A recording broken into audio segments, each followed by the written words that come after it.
Yo, what's up, and welcome into the debut of the Opening Line, part of the Elite Fantasy Sports Network. I'm your main man, Corey Parson, the fantasy executive, rocking with my boy, Benny Ricciardi. Benny, what's up, my man? Happy to be here with you. Welcome to the program. Yeah, well, first off, welcome over to the Mafia, bro. No doubt. This is a good fit here. You know, Corey and I have been boys for a couple years, even before he came over here. Did some work together over at FNTSY. Used to do some work for him when he needed somebody to come on and talk some sports over at Experts in the Morning Show. Yeah. Yeah, so you know we've known each other for a while, so this is good. We actually were supposed to do a show at FNTSY together that never got off the ground because What else is new? You know what?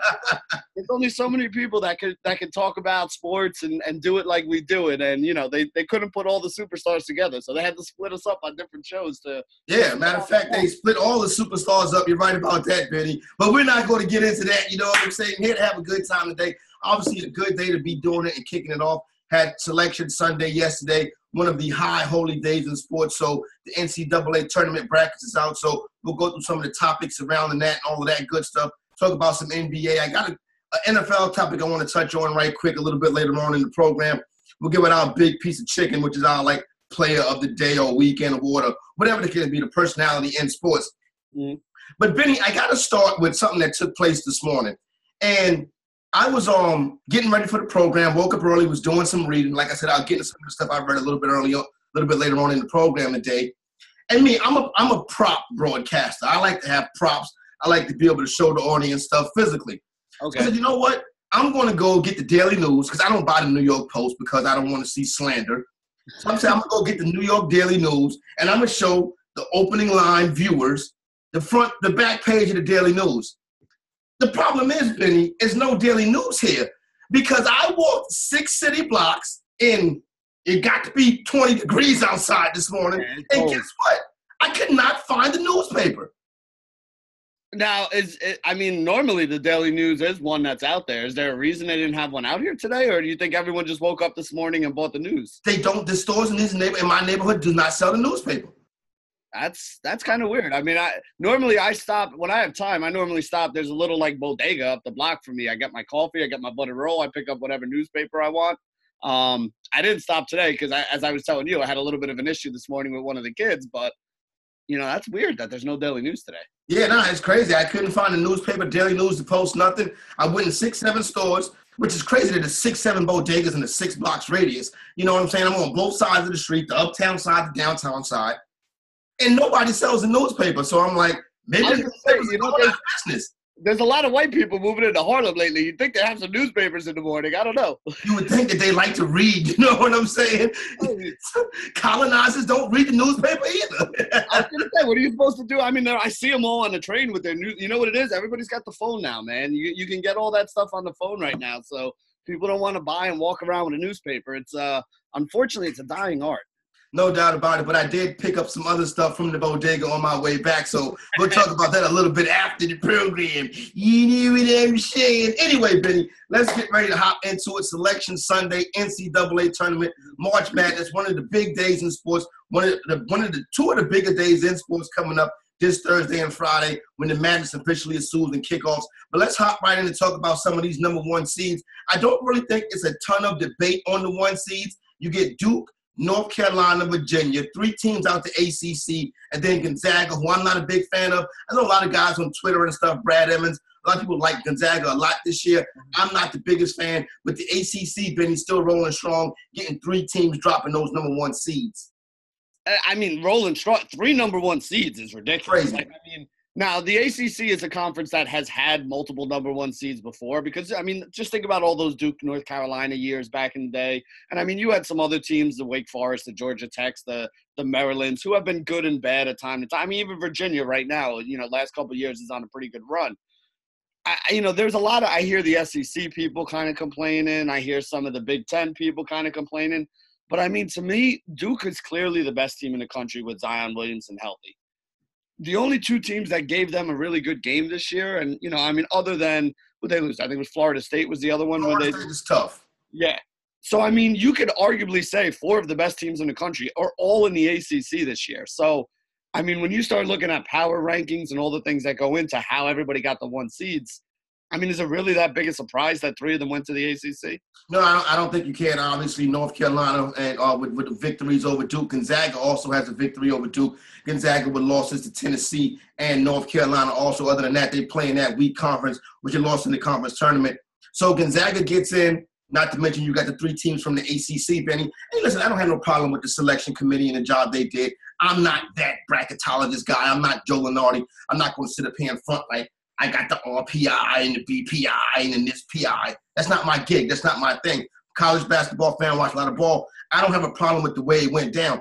But, Benny, the thing about this particular NCAA tournament is we have a generational type athlete. I said last year, the 2 most phenomenal people in sports are Patrick Mahomes and Zion Williamson. This NCAA tournament right here, Benny, is all about the big man from the University of Duke, from Duke University, going into his final run as an amateur athlete as he gets ready to be number 1 pick in the NBA draft, hopefully right here in New York City as a member of the New York Knicks. But this next 3 weeks, Benny, is all about one guy, and that one guy is Zion Williamson. Yeah, and I mean, you know what? Like, obviously, as basketball fans, we've watched this kid play a whole bunch already this year. But the NCAA tournament is that time of year where, you know, your mom starts watching college basketball and you know, the guy at your office who doesn't even like sports starts watching college basketball. So really, this is going to be the coming out party for Zion Williams for, like, the non-sports people out there. This is where they're really going to get a chance to see what this kid can do. And I mean, he's very good. I mean, he showed it the other night against North Carolina, basically almost single-handedly beating them, especially in the second half. You know, the thing is, though, this Duke team is pretty talented all around. I mean, if you watch that championship game the other night, probably the last 6 or 7 minutes, I don't think Zion had a bucket until he got some free throws in, like, the last minute of the game or so. And it's not like Duke struggled. I mean, there are other guys in this team that can score too. So they're a very deserving number 1 overall favorite. They're, you know, going to be a short price to win the whole thing. But honestly, it's not like you can knock them. I mean, they're the legitimate favorite and everybody else is gunning for them. Well worthy of the number 1 seed, well worthy of the big man Zion Williamson. When you brought to this team, obviously, you know, R.J. Barrett, Cam Reddish, and some of the rest of the dudes that go along with Coach K to make this team what it is. North Carolina also getting that seed. But see, here's the deal, right? So now this is, like you said, Benny, this is the national media, the national public, household name. Zion Williamson is his time right now. You look through it. The guy is the size of J.J. Watt. He's 18 years old. He's dunking on people all crazy. I heard a very good comparison. Patrick Ewing, Shaq, LeBron, and now Zion. Would you say that's how the lineage have gone as these big transformational basketball players? We haven't seen one in 16 years. I would say Zion is the most explosive talent since LeBron James. Benny, I don't want to call nobody a no-brainer or no-doubter. Zion is a can't miss for a number of reasons, physically, athletically, what he can do. People say, oh, well, it could be better players in college basketball than him. Why do you have to draft him number 1? Benny, this man is a franchise changer. He's going to be a monster at the ticket office. It's no way a GM can come back to an owner and say, I'm drafting John Morant 1 or I'm drafting R.J. Barrett 1. Yeah, I mean, to me, he's the clear number 1 pick. Like, it's not the lottery this year. It's the Zion lottery. It's like who's going to wind up with him. You want that ball to bounce your way in the lottery so that, you know, you can take him first and then let everybody else figure out who's going to go after him. I mean, again, like, you know, generational talent, absolutely. I don't know if I love the comparisons. I mean, the comparison as far as, you know, clear number 1 pick, guys like Shaq, guys like Ewing, guys like LeBron, that I'm good with. But, like, his game, of those 3 guys, honestly, his game is closest to LeBron. And I don't want to put him there. I don't want to put anybody there because you don't want to put that kind of pressure on anybody. Like, LeBron is legitimately arguably a once-in-a-lifetime type player. Like, I don't think I'm going to see another LeBron James by the time, you know, I wind up dying, which hopefully is many years from now. Yeah, Benny, we need you around here for a while. Yeah, I mean, you know, that's why I've been cutting back on the cigarettes too. You know, I gotta make sure I can be here at least long enough to do a couple more shows with you. Yeah. But yeah, I mean, the guy is definitely the number 1 pick. Like, anybody who says he's not, you know, you're just trying to get cute with it all. You know, if you get the number 1 pick, if that ping pong ball falls with your team's name on it, it's not going to be a very hard decision for you come draft day. No, it won't be a hard decision. Obviously, listen, the kid has made himself into a huge superstar, YouTube sensation from his AAU days, joins Duke University, goes through the whole process. Now, the sneaker thing, that game, people paying $10,000 to go see him versus North Carolina, former President Barack Obama there, big showdown. He blows through the sneaker. Benny, his shoe contract is going to be insane. Well, at this point, he might as well make it with Timberland so they can build something that he's not going to run his foot through. But, yeah, I mean, and you know what? This is one of the things that happens with these guys when they come out of college. Like, if you're a major superstar when you come out of college, you sign your NBA contract. And, I mean, don't get me wrong, he's going to make, like, life-changing money with his NBA contract too. But they have that whole rookie scale thing. His real money is going to be coming from the endorsements right now. So, people are talking about protecting his image. I know I saw you had something on the list for us to talk about today that we'll get to in a minute about his image and all. But, yeah, I mean, this guy is, again, like Carmelo Anthony got a big shoe contract when he was in college because he had an awesome NCAA tournament, carried Syracuse to the championship, and he's kind of been living off that ever since. So, this is Zion's chance. All those people who said he shouldn't play again, if he goes out there and wins a national championship, like you said, well worth it. Yeah, he's going to get a $100 million sneaker deal, and he's never really going to have to worry about anything for the rest of his life. Nah, Zion Williamson will be set. Only thing he's got to do right now, Benny, is have a good NCAA tournament. Doesn't even really need to have a great NCAA tournament. The kid is lock, stock, barrel, #1 draft pick. These next 3 weeks is all about him. But like you said, Benny, I have to warn the young man. The clout chasers are out there. And it's been 2 instances where this evil device right here, this evil device that we cannot go nowhere without, I don't want to say has gotten him in trouble, 18-year-old man to be an 18-year-old man, but Benny, couple of FaceTiming with a couple ladies down there in the Duke, North Carolina on campus, they screenshot it, put it out there, put it on Twitter, put it on Instagram. Oh, I'm FaceTiming with Zion. One of them, I think Zion even wrote, I got a big room. You can come over my house and spend the night. Listen, first of all, you get your game, Zion. I understand you're only 18 years old. But when you're Zion, Benny, somebody FaceTime you, what's good? Come through. Woo, that's it. You know what I'm saying? You don't even got to give them a chance to get the response, to go back and forth so she can take the screenshot. But the clout chasers after my boy Zion, Benny. See, I'm a little conflicted about this, right? Because first off, I have no problem with what he's doing. People are like, oh, he's a douche, he's a scumbag. Like, fuck you. He's an 18-year-old kid, man. Exactly. He's an 18-year-old kid who has the world by the nuts right now. Literally thousands of women who want to go and get with him. So I have no problem with him acting like an 18-year-old kid. To say he's a scumbag, Benny, is crazy because what were you doing at 18 years old in college? Put it this way. When I was in college, it was like AOL Instant Messenger time, right? It was like 15, 20 years ago. We didn't have Snapchat. We didn't have Instagram. We didn't have all this shit that kids are getting in trouble with today. But when I was in college, it was like the AOL Instant Messenger thing. If somebody ever went back and read the AOL Instant Messages between 12 and 2 o'clock that were sent from my account, it would be a lot worse than Zion laying in his bed with his shirt off talking to some chick. Now, here's the thing. You're Zion Williamson. Not even Zion Williamson. You're a random person who's 19 years old in college. You telling me that Zion Williamson is the only 19-year-old kid on his phone with no shirt off, laying in his bed, talking to some chick at 12 o'clock at night? Hell no. Every single college kid in the country is doing that. The only difference is those guys aren't 6'7", 285 and about to be the first pick in the NBA draft. Exactly. But if I was built like Zion, I would never have a shirt on. I would play shirtless. Ever. 42. I got drafted by like Minnesota, 22 degrees outside. I'd still be walking around without a shirt on. So that's what I'm saying. Is like I don't knock him at all. He's living the life that every one of us wish we had at 18 years old. No doubt. He goes to class. He plays basketball. Every girl he sees wants to get in his pants. I mean, again, there's nothing wrong with that. What he needs to be smart about, though, is, like you said, there's people out there that are going to want to, there's chicks that are going to be poking holes in the condoms before they go over to his room over there. There's people out there that are going to try to take pictures and put him on blast or get their 15 minutes of fame off of him.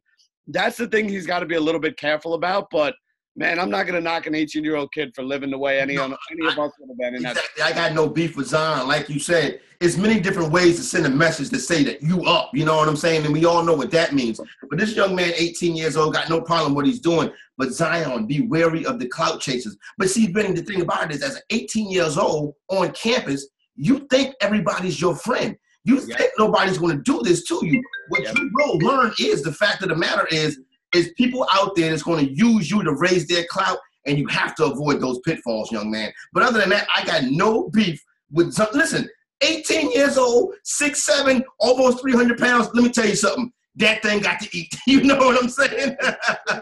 Like I said, I mean, listen, the people always say the difference between someone who's faithful and somebody who's out there sleeping with 100 women is opportunity. And right now, this guy's got the opportunity to sleep with whoever he wants to. So, again, 18-year-old kid, this is the time of your life where you should be doing that stuff.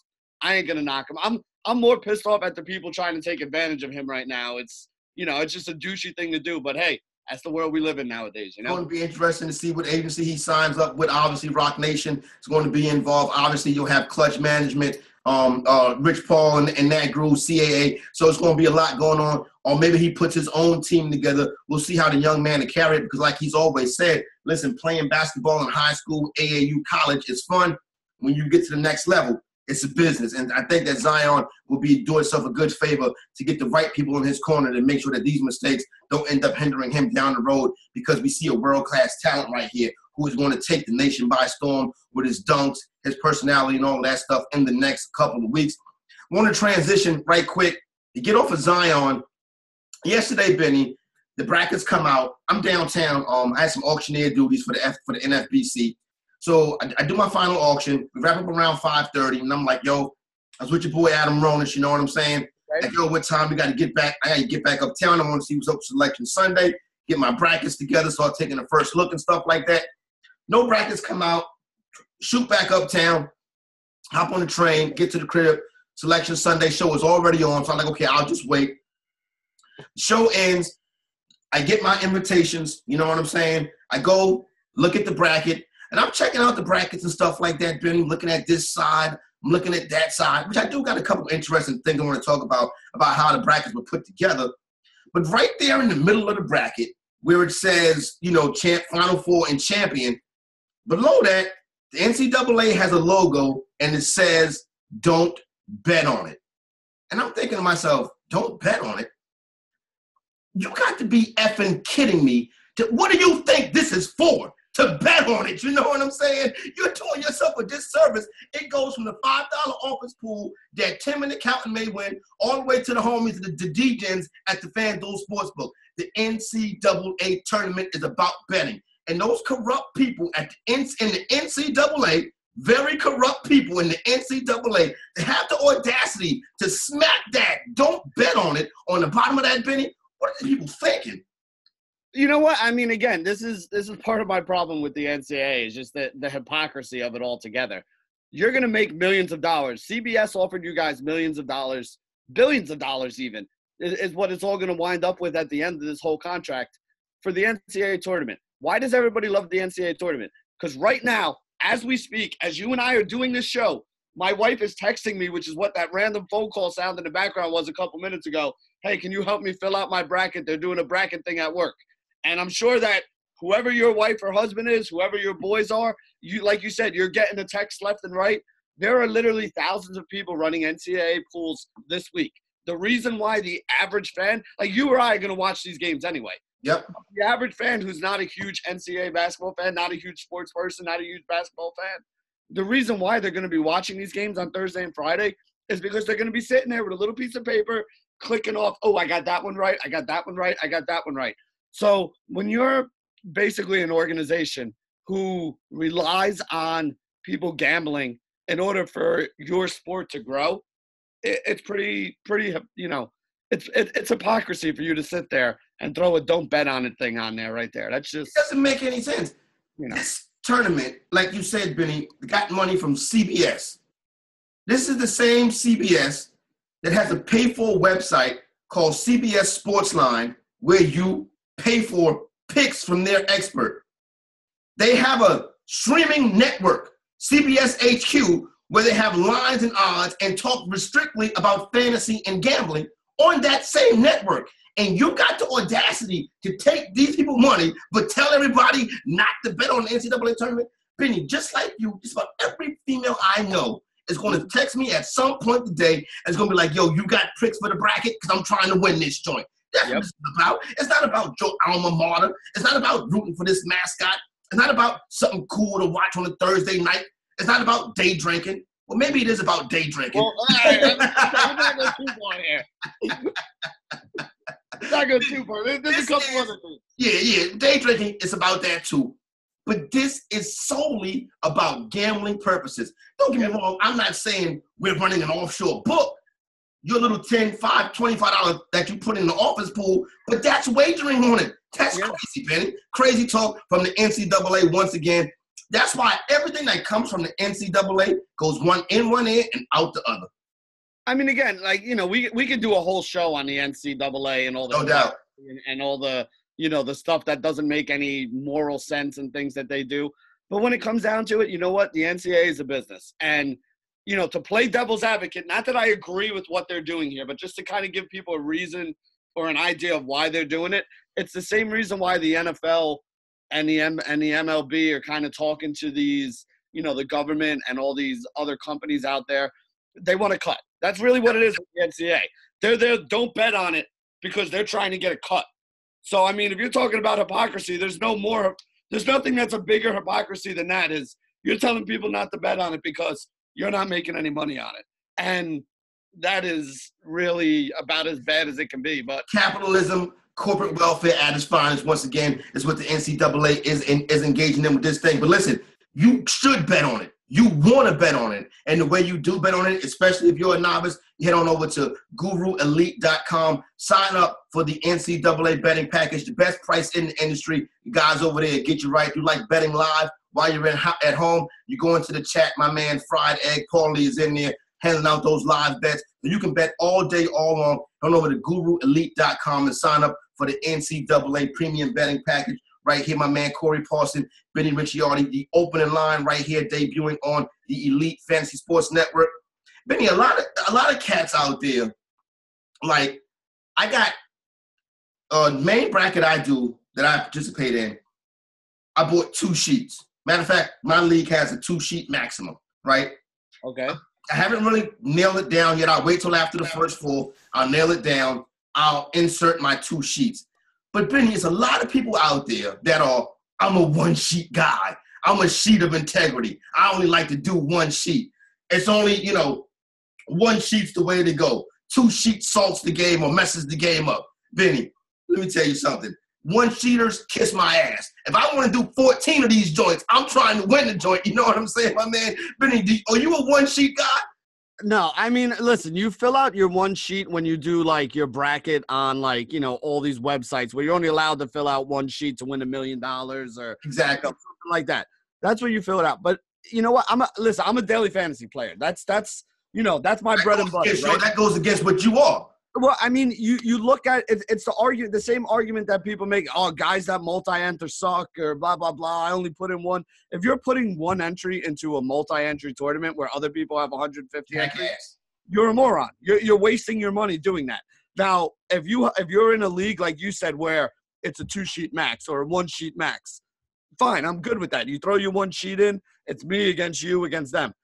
But if you're in one of these big pools, like there's some of these bars in New York that have these big, like 5,000. They will remain nameless. Yeah, I'm not blowing up anybody's spot because my name is on the list there, and we're gonna keep it that way. But if you're in a place like that, like if you're throwing in there and you're going for, I mean, we're talking about like 6-figure paydays. 6-figure payouts in some of these tournaments, Benny. You're right. Some of these tournaments. Even the guys that come in 2nd and 3rd, like you're still walking away with with enough money to go buy a Jeep Cherokee or something with cash. When you're in a tournament like that, if you're throwing 1 sheet in there, when you got other guys that are throwing in 15 or 20, I mean, the reason people put 100 entries into a daily fantasy tournament is because it gives you a better chance to win. These things are the same way. You look at the payouts for a lot of these NCAA pools, it's very top-heavy. So if there's going to be a top-heavy payout, you want to kind of spread it around right now to the point where, you got a couple different things covered because really you only need 1 of those 100 lineups to win.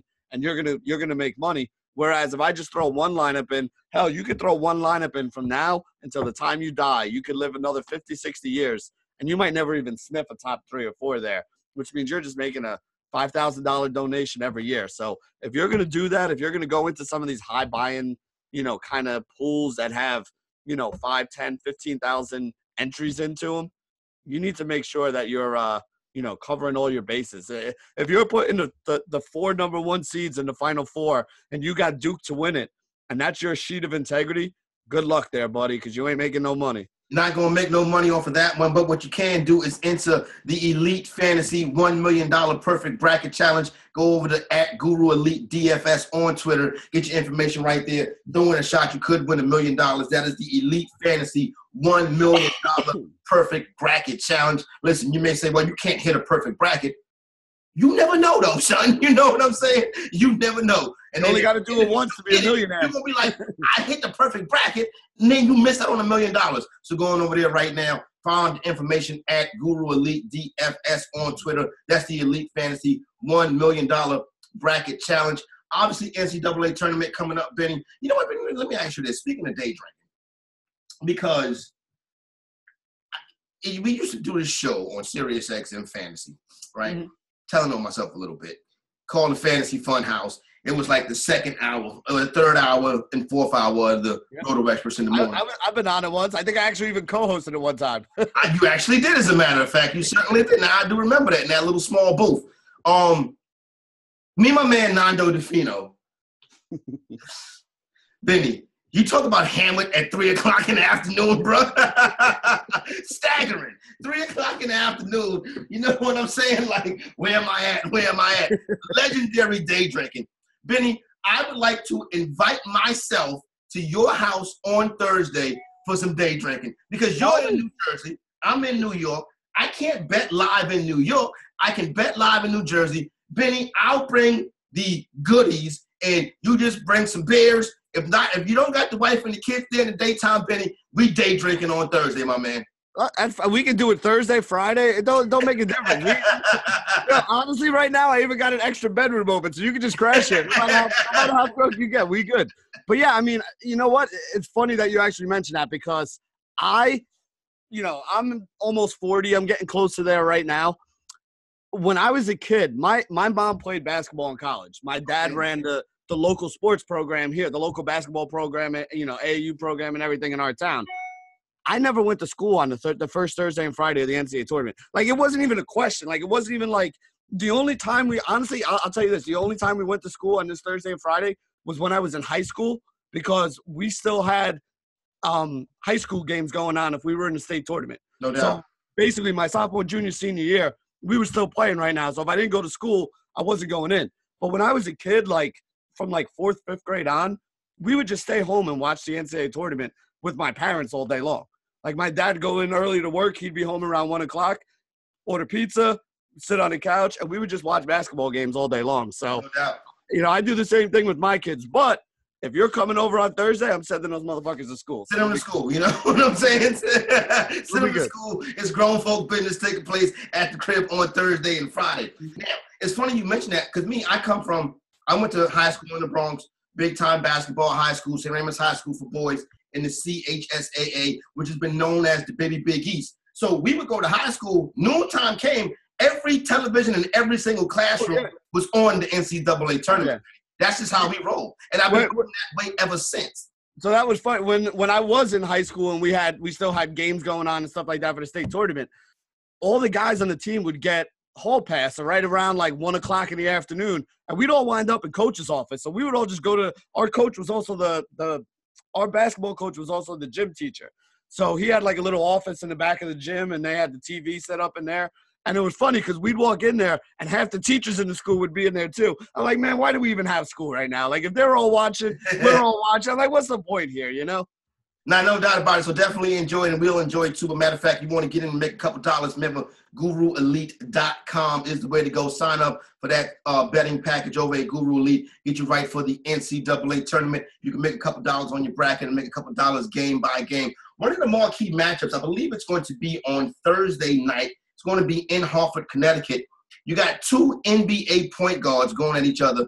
You got the 12th seed Murray State with Ja Morant, who right now look like going to be the second pick in the NBA draft, going up against Marquette, one of the better teams in the Big East in the 5-12 matchup up there in Hartford, Connecticut. And Marcus Howard is the guard right there. I think this is going to be one of the marquee matches. I think it's coming on in prime time, too, on Thursday night. Ja Morant versus Marcus Howard. I don't know how much of you seen of Morant, but he is a Russell Westbrook-type athlete, phenomenal dunker. Saw him on Instagram the other day, and he was like, it's going to be post the season in round one.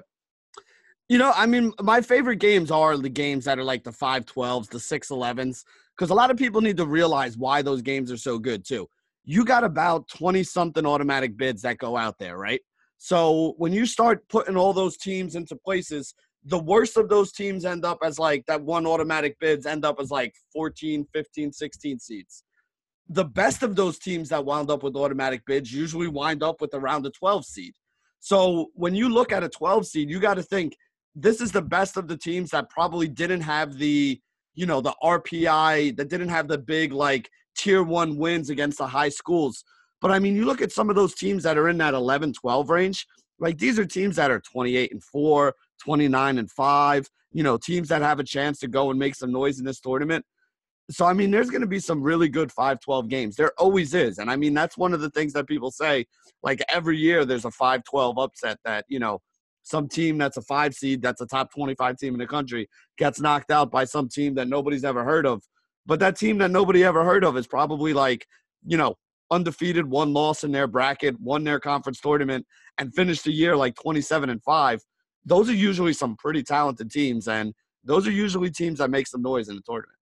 Ja Morant, obviously Murray State coming out to OVC, the Ohio Valley Conference. What was interesting also is there's 2 teams in the Ohio Valley Conference, Murray State and Belmont.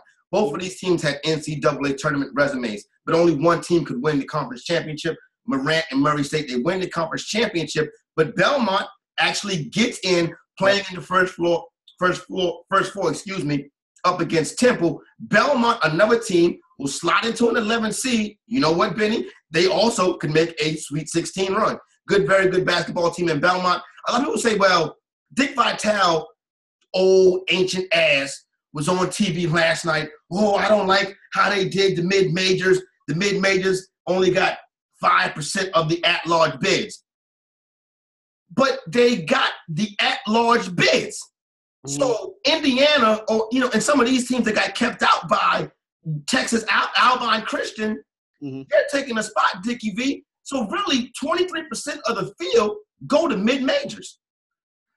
I mean, the way that I when I was watching it and looking at the teams that got in, I actually felt like they put in more mid-majors than normal. Like teams like NC State that didn't make a team like Belmont would have never. They would have had to win their conference tournament. Yeah, a couple years ago, that's the way it was. I actually felt like they did a good job. Like I want to see a team like Belmont in the tournament here over a team like NC State, who was what, 6th in the ACC or something. Yeah. You know, I mean, again, don't get me wrong. I understand.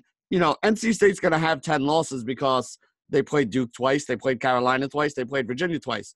But isn't the point of this to beat those teams to win the tournament? Like, if you know that that team can't beat Duke, can't beat Carolina, can't beat Virginia, then why are we wasting a spot on them in the tournament? You know, Belmont probably can't beat those teams either, but we don't know that.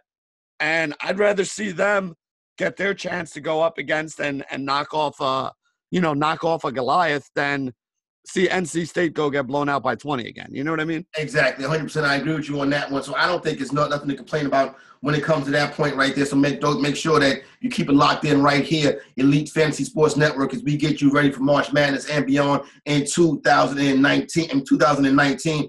Get to a little bit of the futures a little bit later on, but I want to switch gears and change directions right now.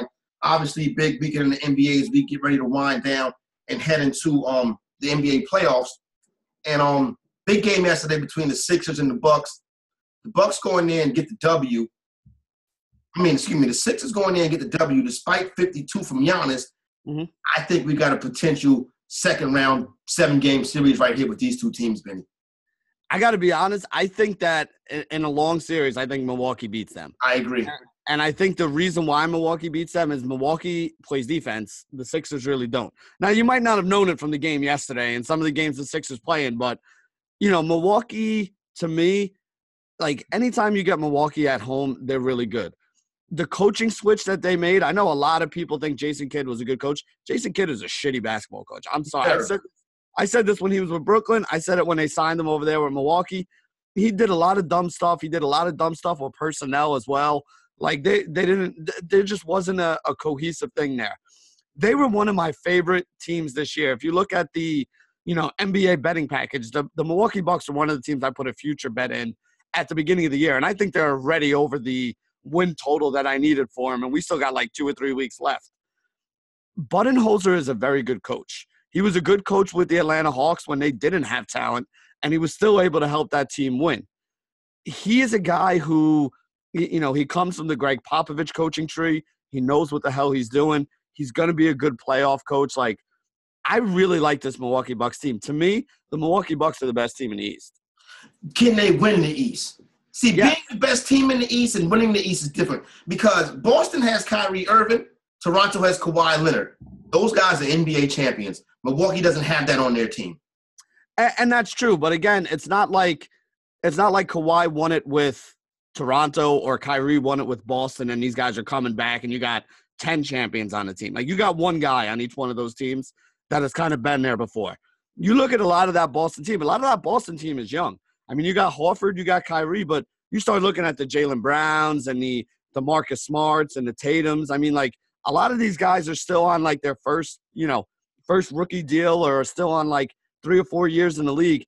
And honestly, I really don't feel like that team is built to win in the playoffs. Like, in the playoffs, it becomes more of a half-court game. It becomes more of a every possession kind of counts. Like, a team like the Philadelphia 76ers is built for the playoffs. So are you worried about their coaching? The Sixers? I do a little bit, but at the same point in time, to me, when you get – see, here's the thing. When you get into a game, a close game in the NBA playoffs, right, you need that guy. Whoever it could be. It doesn't have to be a big guy. It doesn't have to be a guard. But you need that guy who you can hand the ball to and can get you a bucket at any time. And, again, like I said, it doesn't have to be a Michael Jordan. It doesn't have to be a LeBron James. It could be a big guy like a Joel Embiid. But you need that guy who not only you can hand the ball to get you the bucket, but who wants that ball. You know what I'm saying? The Kobe Bryant mentality. A lot of people don't like Kobe Bryant, but one thing I always loved about Kobe Bryant is he never walked away from a big situation. If you're in a game and you're up 1, you're down 1, the game's tied at the end, Kobe's going to make sure that he gets a shot off. It's going to be a good shot, and most of the time he's going to bury that shit. Good chance it's going to go in. Yeah, and I think Jimmy Butler's that guy for the Sixers. I don't think Jimmy Butler's that guy for the Sixers. I think it's Embiid. Okay. But the thing is, though, they actually have multiple guys that can do that. Because you're right. Jimmy Butler has, as long as it's not Simmons, because I don't think it's going to be Simmons without his lack of jump shot. And honestly, Giannis was right the other day. I don't even care if he came back and dunked on Giannis on the next play. Ben Simmons is a little bit on the soft side right now. And I got to be honest. He's a guy that he could be great, but, he's got to want to be great. And right now, I don't know if he does. I agree with you. I think Ben Simmons, I agree. I think he's a little bit on the soft side. I've seen him shy down in these situations before. That's why I don't know. In the playoffs, I think it's Embiid and Butler for the 76ers, but I don't know what Brett Brown's situation is going to be. I think they need to make it to the conference championships, or we could see a changing of the coach in Philadelphia. Also in the NBA yesterday, Lakers lose to the Knicks. The Knicks have the magic number for the Knicks to clinch one of the worst 3 records is 1. And it's like 2 weeks left of the season. You know what I'm saying? The Knicks did an all-time tank job. We already know what they're going for. Win the game yesterday. At the end of the game, towards the end, LeBron James sitting on the end of the bench by himself, and the NBA media, particularly my guy, Clyde Frazier, my uncle would tell me stories, man. Clyde and them boys, they would come uptown all the time back in Harlem. They had their fur coats and their Cadillacs and their pimp hats and shit like that. Clyde was the man. But now he's sitting up there, he doesn't care. He looks disengaged. That's not the way to be a leader. Man, and the criticisms about LeBron James, it seems like it never stops. And I'm an LBJ guy. Yeah, I mean, I'm a LeBron fan too, but I got to be honest, in his entire career, this is probably the most kind of disconnected that I've seen him. He really, it's just not the same. Like in Cleveland, he didn't really like the situation that he was in Cleveland at certain times, but he always looked engaged. He always was playing his ass off. He kind of almost looks like, I don't want to say defeated because that's not LeBron's going to be back next year stronger than ever, but I really think that this season, like, he thought, I'm going to go over to L.A., I'm going to take whoever they put on my team with me, and I'm going to carry them to the playoffs. And then once we get to the playoffs, I'm going to turn on the switch. It's the Western Conference. We're going to make some noise.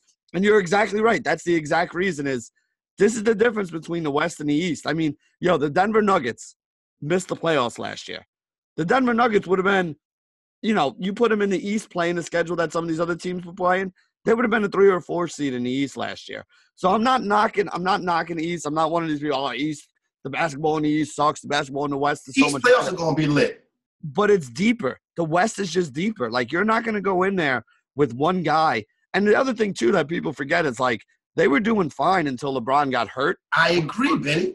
When LeBron got hurt, they just dropped so far out of it that when he came back, they couldn't make up the big gap that they had to make up in order to make the playoffs. The difference was after the injury came back, he gets healthy, he comes right back in, then the trade deadline, then the Anthony Davis, and then Ball's on the block, and then Kuzma's on the block, and Zoom, and then all of a sudden, you really killed the dynamic of the team right there. I think they'll be back stronger than ever. Look forward to a summer of not LeBron James in the NBA playoffs, but watching Bronny play AAU. And that's what we're going to have from LeBron this summer. LeBron coaching his son in AAU. Yeah, and there's nothing wrong with that too. Exactly. I mean, I got kids myself right now.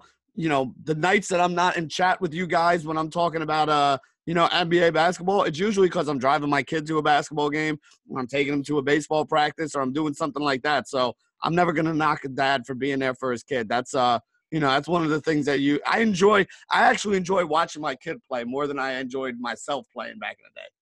No doubt, and you're right. And I think LeBron said he felt. So I remember Michael Thompson said when the Warriors were competing for their first championship, he was more nervous than he ever was when he was playing for a championship, and that he would give up his rings to see his son win one. Now his son has 3. Again, I mean, my kids are not going to be the athletes that Klay Thompson or LeBron Jr.'s son are going to be, but I understand where he's coming from. I mean, that feeling, especially when you get to see your kid accomplish something and see the feeling and the happiness on their face for, all the hard work they put in to get there. Like, there's no better feeling as a father than that. No doubt about it. Opening line right here, part of the Elite Fantasy Sports Network. Benny Ricciardi and Corey Parson, the fantasy executive, spent a lot of time this weekend down at the NFBC and also spent some good time with the homies over at the Tout Wars. That whole Tout Wars crew had a good time catching up with a lot of folks in the industry. But if you're getting ready for your upcoming fantasy baseball auction or draft, go to fantasyguru.com. Sign up for their baseball package. Take you through the entire season, including your draft guide, all the way up until the end. You get the advice from Ray Flowers, Jeff Mans, my main man, Vlad Settler. Benny, you ever do the NFBC or the Tout Wars thing up here in the city?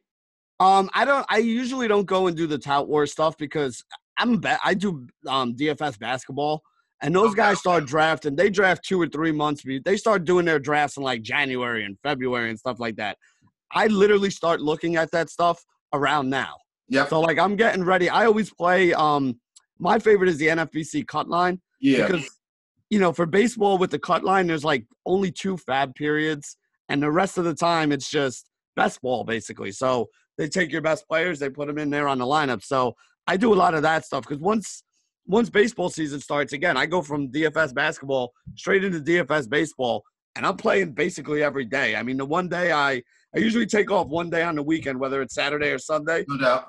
Whatever day I'm not writing, but every other day, that's where I am. So when you got to do fab and set lineups every day, like it's too much for me to do the hardcore baseball that some of these guys do with the, like the NFBC main event and stuff like that.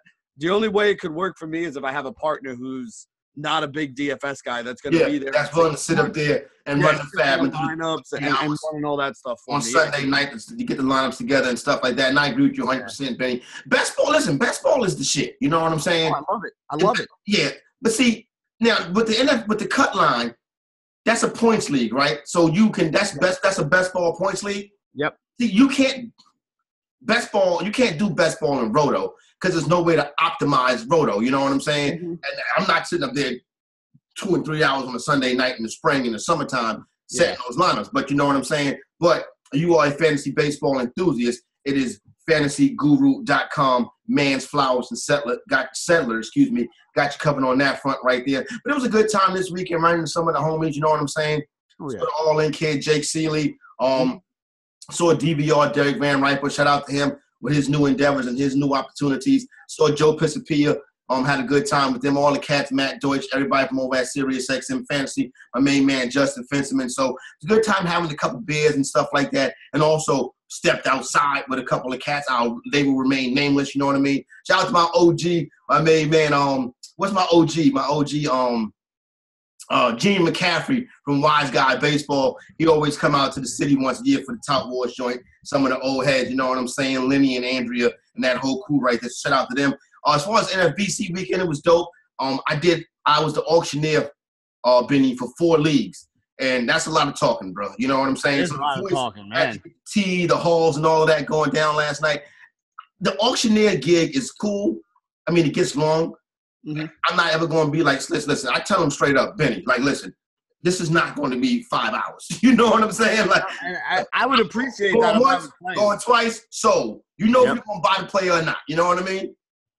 No, yeah, and that's the thing. I mean, some of those auction drafts, like, the thing with me with the auction draft is always the end of it, right? Because, I mean, the beginning, everybody's into it. Like, you know, you're throwing out players that everybody knows and people are bidding on. And, you know, you got your strategy. I'm going after pitching. I'm going after this. I'm going after that, whatever.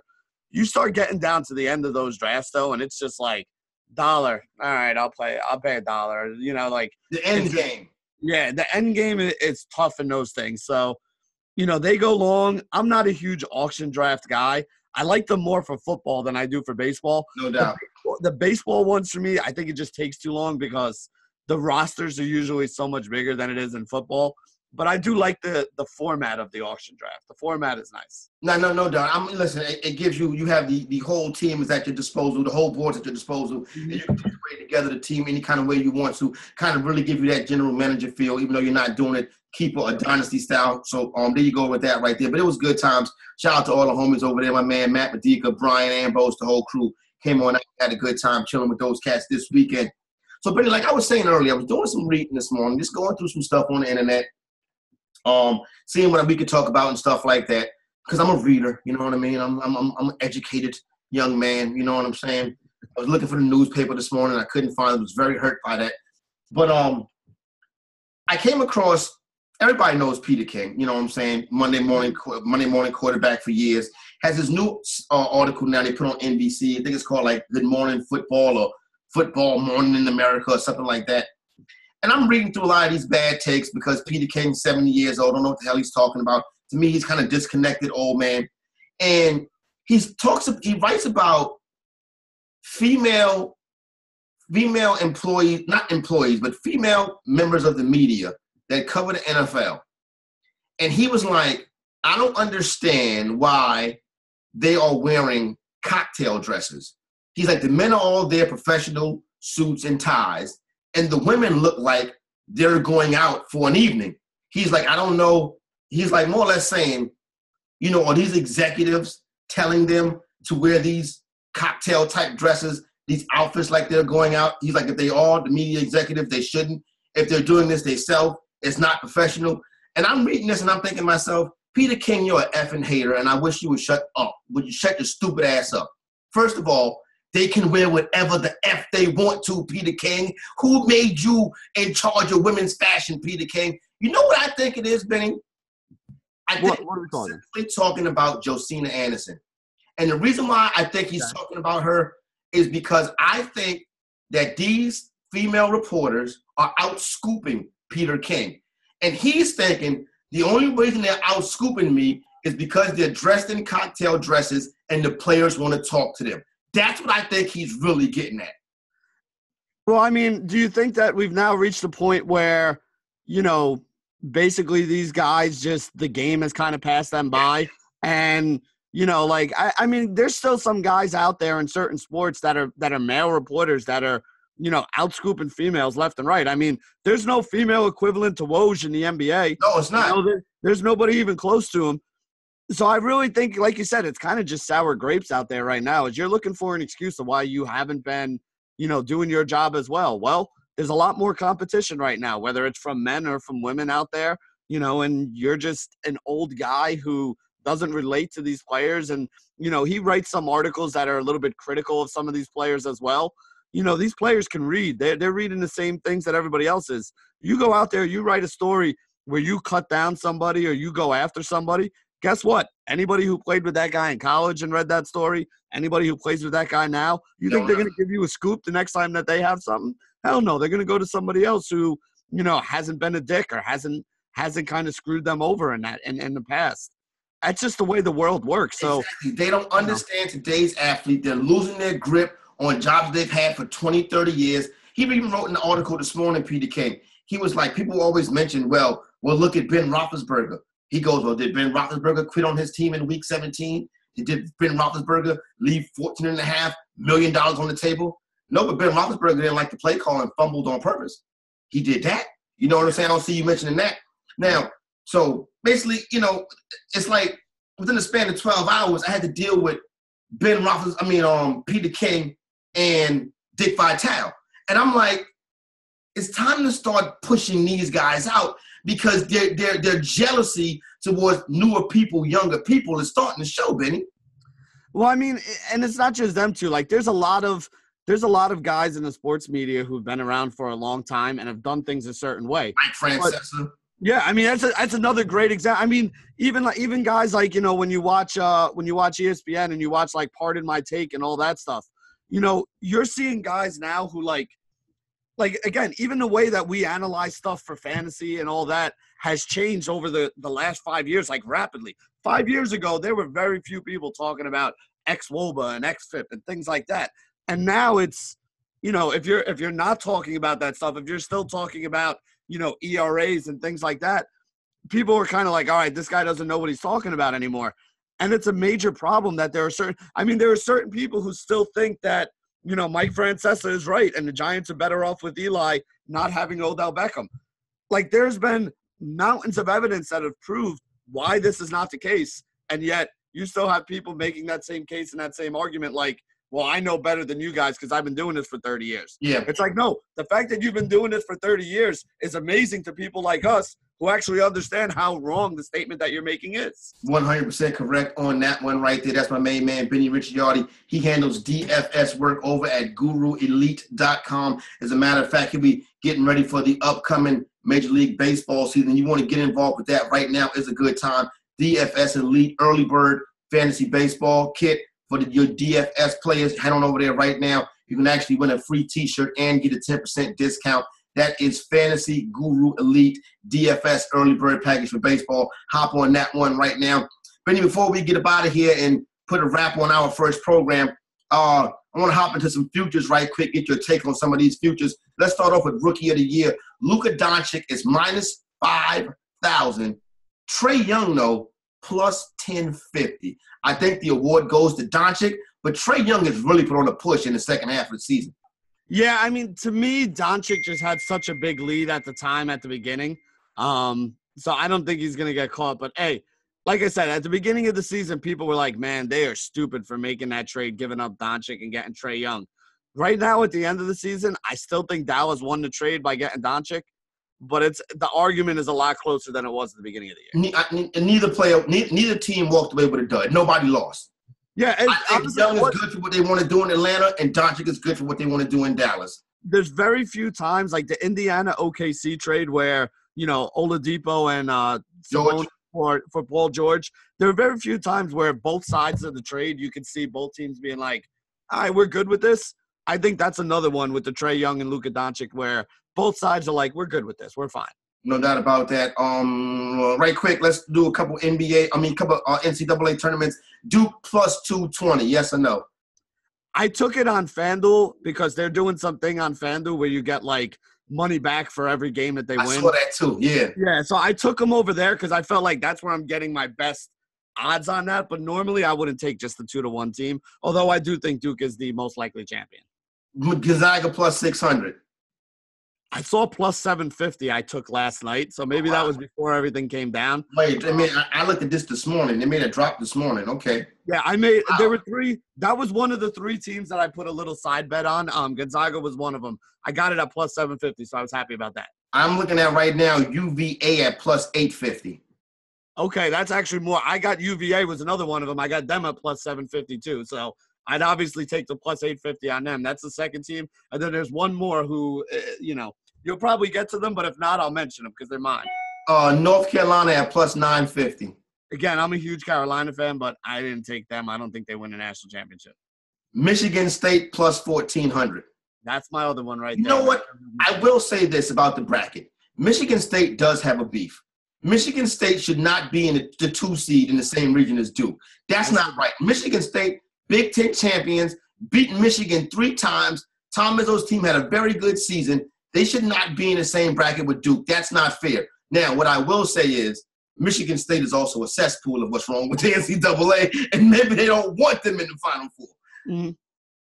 I mean, my whole thing with Michigan State, I've been a huge Tom Izzo fan for a long time. No doubt.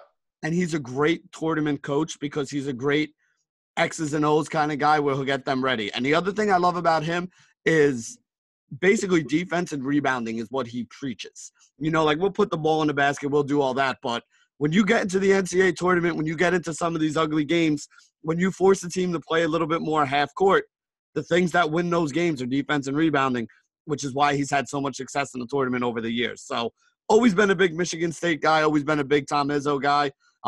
Cassius Winston, my boy, I love that guy. I love watching him play. Yep. Yeah, and the thing I love about him is he's a leader, bro. He's a true point guard. He makes everybody else better. He's like, come on, boys, I got this. Get on my back. I'll carry you. A player like that is something that you need when you get into the NCAA tournament too. NCAA tournament is a very point guard heavy thing. We've seen the players that have become stars in this tournament. Kemba Walker comes to mind immediately. Jerry McNamara, those players like that are the point guard position. It's a point guard heavy tournament. Top SEC team is Tennessee at plus 600. Admiral Schofield in the game. I would throw a little something on Tennessee. They're in the bracket with North Carolina, makes it a little bit tougher. No, they're not. They're in the bracket with Gonzaga. I think Tennessee is a Final Four team because I think Tennessee goes to the Final Four plus 1,600 to win the whole thing. And then UK at plus 1,700. Kentucky in the same bracket as North Carolina. We could very well see another Elite Eight classic between the Wildcats of Kentucky and the Tar Heels of North Carolina. 2 blue bloods. Yeah, I actually have. I think I took Kentucky, and I only filled out one bracket so far. I did one real quick while I was watching the show last night. Yeah, like the gut check one. Exactly. Yeah, and I'm probably gonna look at some of those games and go back and change it. And then once I finalize it, then I'll start throwing that same lineup in that same bracket into a whole bunch of other stuff that I do. And then if I do some of the big buy-ins, I usually do the big buy-in stuff with a couple of my boys, where 4 or 5 of us will sit down together and we'll make 3 or 4 lineups with different scenarios and different things happening. And then, we throw them into those, those places that we won't name that have those big pools with the big payouts. Don't worry about those. Don't worry about those, y'all. We got that covered. That's for this side over here. So there you go right there, debut episode. Now, the Big Piece of Chicken Award. The best player from the night before, the best player from over the weekend. Somebody that you want to recognize and hand out the Big Piece of Chicken to. And my inaugural Big Piece of Chicken goes to a guy that cost me a lot of heartache in 2018, but I love the dude to death. He's always out there getting it. Son is always playing with house money. He comes out there, wings it, slings it, and he do not care. I got to give a big piece of chicken to my main man, Ryan Fitzpatrick. Ryan Fitzmagic signs with the Miami Dolphins, playing for his 3rd team in the AFC East. And at some point this year, each and every 12-team fantasy football league, somebody will be starting Ryan Fitzpatrick, and he will throw 4 interceptions and go to the bench. Yep. Hey, as a Jets fan, I've seen it happen plenty of times before. He almost took y'all to the playoffs, Vinny. Hey, I'm not knocking him. And honestly, he won me a bunch of money in fantasy this year because I had him and Winston. I got both of them late in the draft and in a 2-quarterback league that I was in. And, between the 2 of them, by the end of the year, they ended up as a quarterback. I think they ended up as quarterback 6 if you added all their stuff together. The Tampa Bay quarterback was QB 6 this year. Yeah, that's some pretty good stuff, especially when you got both of them at the end of the draft. But I'm going to be honest, Corey, my big piece of chicken is to a guy who probably has had a lot of big pieces of chicken in his life, and that's Zion, man. No doubt. This is his week. He came back from an injury that a lot of people told him, "You're stupid. Just go take your NBA money." He was like, "No, screw you. I'm coming back. I'm winning the ACC tournament. I'm going to win an NCAA tournament, and then I'll go make my money in the NBA. He's got one of those things down coming back this week. He won the NCAA tournament. You know, judging by his Snapchat, he probably got laid last night too. So, chicken man right there. It's your turn to shine, kid. This is what you wanted. This is what you've been working your whole life for. This week and the next couple weeks after this, go ahead and get yours right now. I'm Ryan Fitzpatrick and Zion Williamson. You gentlemen get the inaugural big piece of chicken. Listen, I'm Corey Parson, the fantasy executive. That's my main man, Benny Ricciardi. Thanks for rocking with us on the opening line. We'll be here each and every single day on the Guru Elite YouTube network. Make sure you subscribe so you get a notification when the program is posted and ready to go. For Benny Ricciardi, I'm the fantasy executive, Corey Parson. Yeah, we are.